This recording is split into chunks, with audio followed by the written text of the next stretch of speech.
Saudi Arabians call this place the edge of the world. This spectacular landscape can be found on the outskirts of Riyadh, the capital city.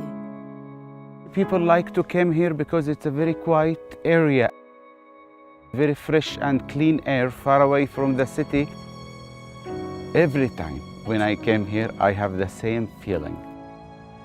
The feeling of the God. By 2030, the edge of the world will be home to an entertainment complex 2.5 times the size of Disney World. In the past, Saudi Arabia was not a holiday destination for international leisure tourists. The country is governed by strict Islamic laws. Women must cover up in public, gender segregation is common, and alcohol is forbidden. This can be at odds with what Western tourists look for when booking a holiday. But under the leadership of Mohammed bin Salman, the young crown prince, the country is changing. Tourism is at the heart of his plans to revolutionise the kingdom. He is ploughing billions of dollars from the country's sovereign wealth fund into building a new tourist resort in the Red Sea.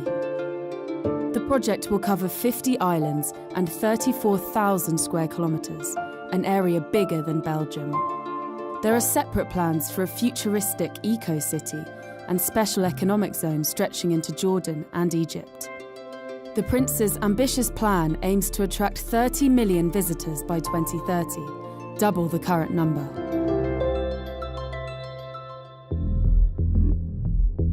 Rafat Shisha hopes more tourists will discover what the country has to offer. At his resort, guests can enjoy dinner and admire the form and grace of these purebred Arabian horses. This is pure Arabian horse.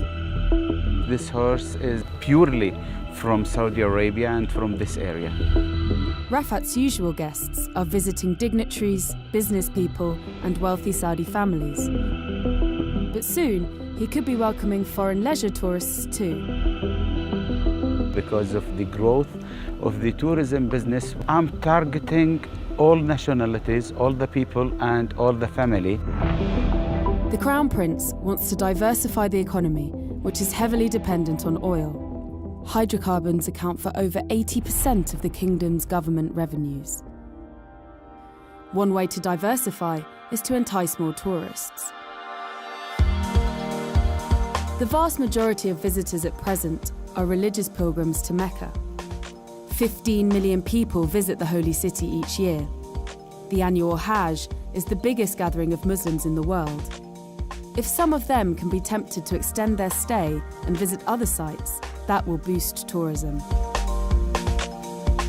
Saudis going on holiday abroad spend around $25 billion annually.